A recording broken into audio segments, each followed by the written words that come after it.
সম্মানিত দিনী ভাই ও বোন, ফজরের নামাজের পরে একটি ছোট্ট তাসবিহ মাত্র 100 বার যদি পাঠ করিতে পারেন, কপাল খুলে যাবে, ভাগ্য পরিবর্তন হয়ে যাবে, চতুর্দিক থেকে রিজিকের ব্যবস্থা হবে, সকল প্রকার অভাব অনটন দুঃখ কষ্ট পেরেশানি দুশ্চিন্তা দূর হয়ে যাবে ইনশাআল্লাহ। সম্মানিত দিনী ভাই ও বোন, আল্লাহর নবী সাল্লাল্লাহু আলাইহি ওয়াসাল্লামের একজন সাহাবী, যিনি ছিলেন অত্যন্ত দারিদ্র, একেবারে গরিব সাহাবী। সম্মানিত দিনী ভাই ও বোন, তিনি এতটাই গরিব ছিলেন যে তার চুলায় আগুন পর্যন্ত জ্বলতো না। সুবহানাল্লাহ। সম্মানিত দিনী ভাই ও বোন, এই সাহাবী রাদিয়াল্লাহু তাআলা আনহু আল্লাহ রাসূল সাল্লাল্লাহু আলাইহি ওয়াসাল্লামের দরবারে উপস্থিত হয়ে আরজ করিলেন, ইয়া রাসূলুল্লাহ সাল্লাল্লাহু আলাইহি ওয়াসাল্লাম, দুনিয়া আমার থেকে পিঠ ফিরিয়ে নিয়েছে, দুনিয়া আমার উপর পৃষ্ঠ প্রদর্শন করেছে, আমি চরমভাবে অভাবগ্রস্ত। আল্লাহ রাসূল সাল্লাল্লাহু আলাইহি ওয়াসাল্লাম ওই সাহাবী রাদিয়াল্লাহু তাআলা আনহুকে জিজ্ঞেস করলেন, ও আমার সাহাবী, সেই তাসবিহ কি তুমি পারো না? যেই তাসবিহ ফেরেশতা ও মাখলুকের, যার বরকতে তারা রিজিক পেয়ে থাকে, সেই তাসবিহ কি তুমি পারো না? অতঃপর আল্লাহ রাসূল সাল্লাল্লাহু আলাইহি ওয়াসাল্লাম ওই সাহাবী রাদিয়াল্লাহু তাআলা আনহুকে এই ছোট্ট তাসবিহটা শিক্ষা দিলেন এবং বলে দিলেন, ও আমার সাহাবী, তুমি যদি এই তাসবিহটা ফজরের নামাজের পরে সূর্য ওঠার সময় 100 বার করে পাঠ করিতে পারো, আল্লাহ তাআলা তোমাকে দুনিয়া এমন ভাবে দান করিবে, চতুর্দিক থেকে দুনিয়া অপমানিত হয়ে তোমাকে ধরা দিবে। সুবহানাল্লাহ। সম্মানিত দিনী ভাই ও বোন, ওই সাহাবী রাদিয়াল্লাহু তাআলা আনহু আল্লাহ রাসূল সাল্লাল্লাহু আলাইহি ওয়াসাল্লামের দরবার থেকে চলে গেলেন। বাড়িতে গিয়ে এই আমলটি এইভাবে করতে লাগলেন। প্রত্যেকদিন ফজরের নামাজের পরে সূর্য ওঠার সময় তাসবিহটা 100 বার করে পাঠ করেন। কয়েকদিন মাত্র পাঠ করেছেন, এই আমল করেছেন, আল্লাহ তাআলা তাকে দুনিয়া এমন ভাবে দান করেছেন, টাকা পয়সা ধন দৌলত চতুর্দিক থেকে বৃষ্টির মতো আসতে শুরু করেছে। সুবহানাল্লাহ। এক পর্যায়ে ওই সাহাবী রাদিয়াল্লাহু তাআলা আনহু অবাক হয়ে আবার আল্লাহ রাসূল সাল্লাল্লাহু আলাইহি ওয়াসাল্লামের দরবারে উপস্থিত হলেন। উপস্থিত হয়ে আরজ করলেন, ইয়া রাসূলুল্লাহ সাল্লাল্লাহু আলাইহি ওয়াসাল্লাম, আমি সেই হত দরিদ্র গরিব সাহাবী, যিনি অল্প কয়েকদিন আগেই আপনার কাছে এসেছিলাম একটি আমল নেওয়ার জন্য। আপনি আমাকে একটি আমল শিখিয়ে দিয়েছিলেন। আমলটি হলো একটি তাসবিহ ফজরের নামাজের পরে সূর্য ওঠার সময় যেন 100 বার করে পাঠ করি। ইয়া রাসূলুল্লাহ সাল্লাল্লাহু আলাইহি ওয়াসাল্লাম, আমি আপনার কথা মতো 100 বার করে ফজরের নামাজের পরে সূর্য ওঠার সময় এই তাসবিহটা পাঠ করেছি। আল্লাহ তাআলা আমাকে এই কয়েকদিনের ভিতরে এত ধন সম্পদ দান করেছেন যে আমার উপরে যাকাত পর্যন্ত ফরজ হয়ে গিয়েছে। সুবহানাল্লাহ।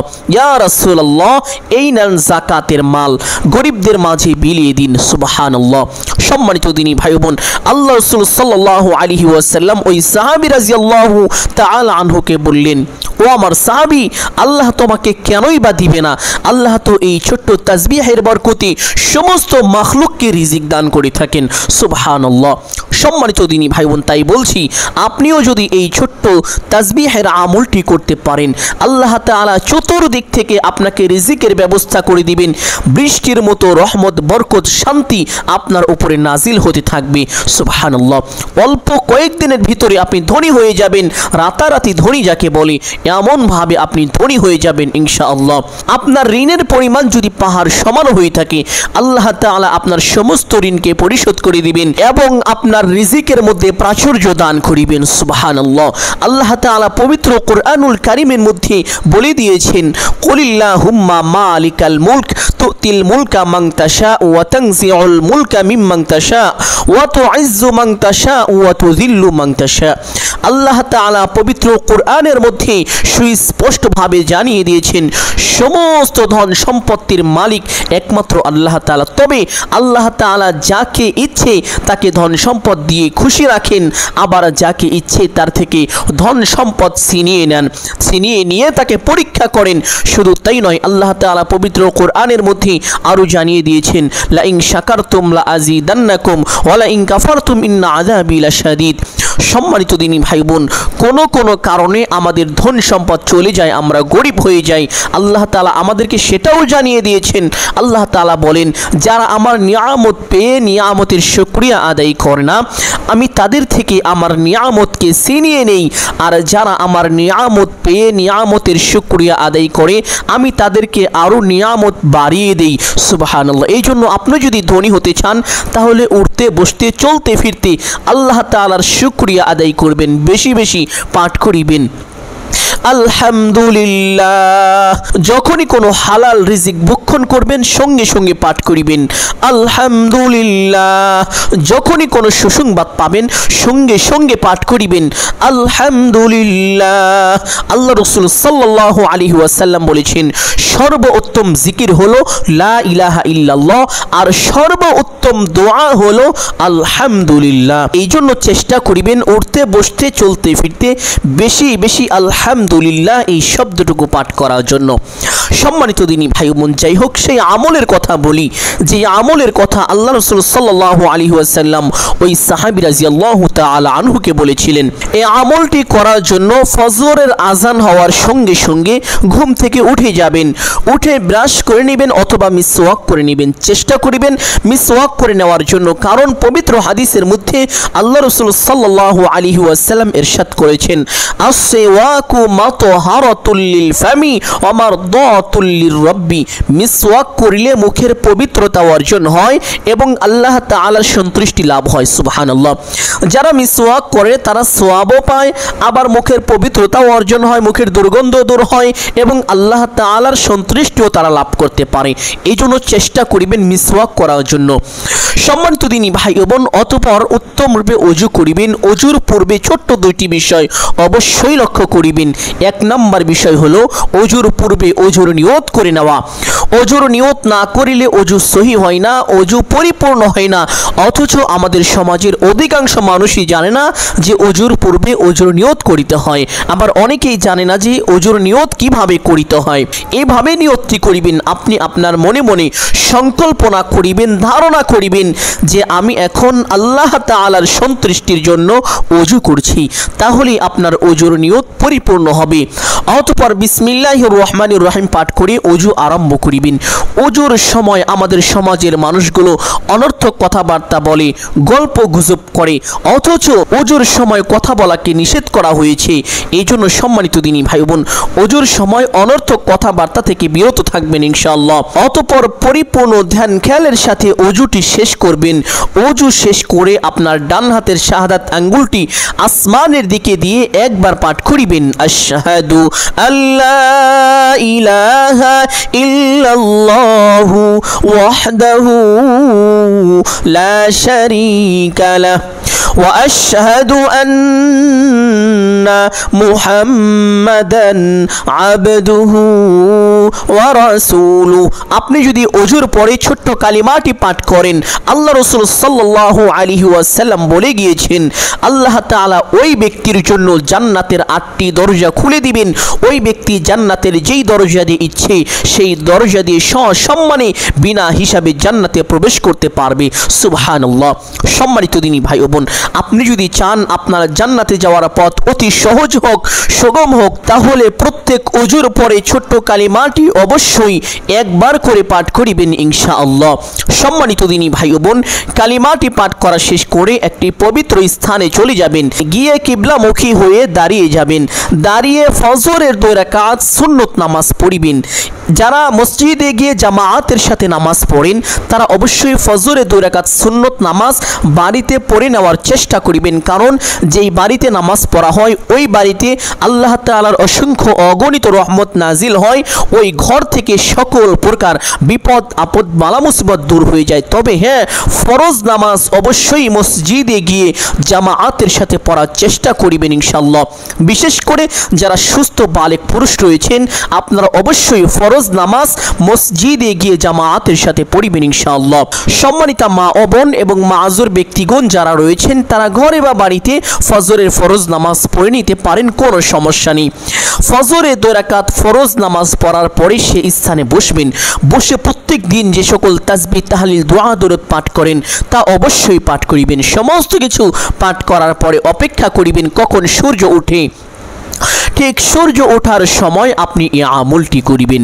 সূর্য ওঠার সময় প্রথমে একটি ছোট্ট দুরূদ পাঠ করে নেবেন এইভাবে, আল্লাহুম্মা সাল্লি আলা মুহাম্মাদিন ওয়া আলা আলি মুহাম্মাদ কামা সাল্লাইতা আলা ইব্রাহিম ওয়া আলা আলি ইব্রাহিম ইন্নাকা হামিদুম মাজিদ।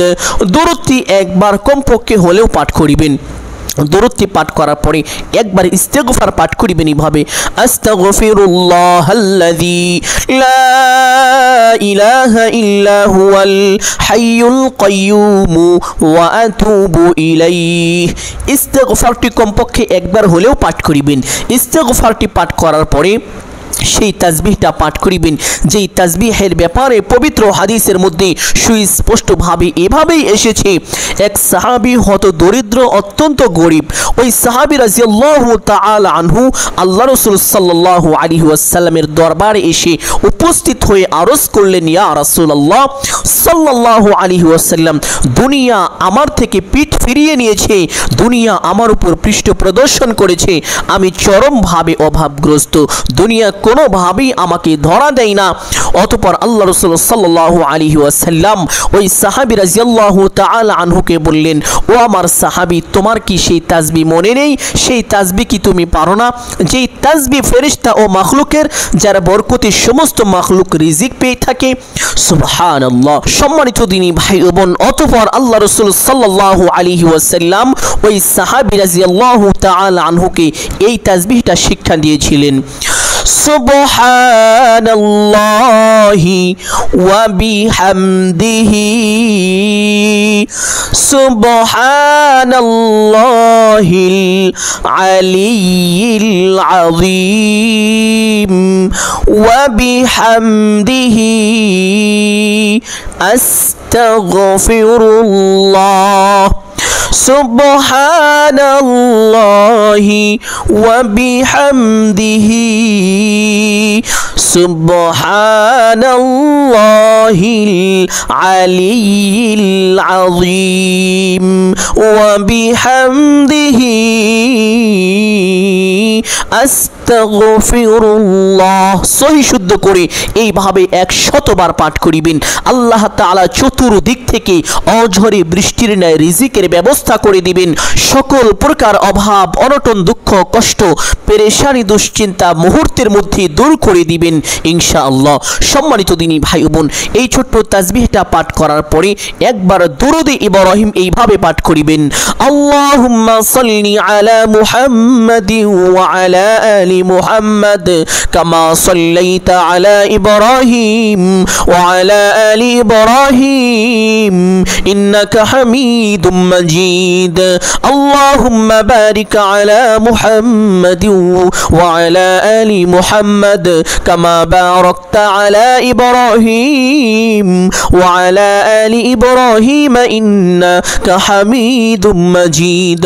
অতঃপর দোয়া মুনাজাত করিবেন এইভাবে, আলহামদুলিল্লাহি রাব্বিল আলামিন ওয়াসসালাতু ওয়াসসালামু আলা সাইয়্যিদিল আম্বিয়াই ওয়াল মুরসালিন। অতঃপর আপনার যাহা কিছু প্রয়োজন সমস্ত কিছু আল্লাহ তাআলার কাছে চাইবেন। চাওয়া শেষ করে একবার বলবেন, হে আল্লাহ, আপনার হাবিবের উসিলা করে আমার সকল দোয়া মুনাজাত কবুল আর মঞ্জুর করে নিন।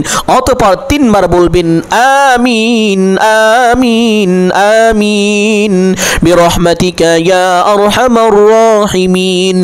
এইভাবে দোয়া মুনাজাত শেষ করে সঙ্গে সঙ্গে একবার পাঠ করিবেন সাল্লাল্লাহু আলাইহি ওয়াসাল্লাম। সম্মানিত দিনী ভাই ও বোন, এই আমলটি এইভাবে যদি করতে পারেন, আল্লাহ তাআলা চতুর্দিক থেকে রিজিকের ব্যবস্থা করে দিবেন। সকল প্রকার অভাব, অনটন, দুঃখ, কষ্ট, পেরেশানি, দুশ্চিন্তা দূর করে দিবেন ইনশাআল্লাহ। সম্মানিত দিনী ভাই ও বোন, আমি আশা করছি আজকের এই আলোচনাটি অত্যন্ত গুরুত্বপূর্ণ এবং উপকারী ছিল। অতএব সকলকে বলবো, সদকায়ে জারিয়ার উদ্দেশ্যে কমপক্ষে একটি হলেও শেয়ার করে দিবেন। যদি আলোচনাটি একটু ভালো লাগে একটি লাইক করে দিবেন এবং কমেন্টে আমিন বলে দোয়ায় শরীক থাকবেন। যারা এই চ্যানেলের নতুন দর্শক রয়েছেন, চেষ্টা করিবেন চ্যানেলটি সাবস্ক্রাইব করে রাখার জন্য। সকলের জন্য অন্তর থেকে দোয়া করি, আল্লাহ তাআলা সকলকে ভালো রাখুন, সুস্থ রাখুন, জানে মালে কামাই রুজিতে প্রচুর পরিমাণ বরকত দান করুন। সকলেই বলি আমিন সুম্মা আমিন। আসসালামু আলাইকুম ওয়া রাহমাতুল্লাহি ওয়া বারাকাতুহু।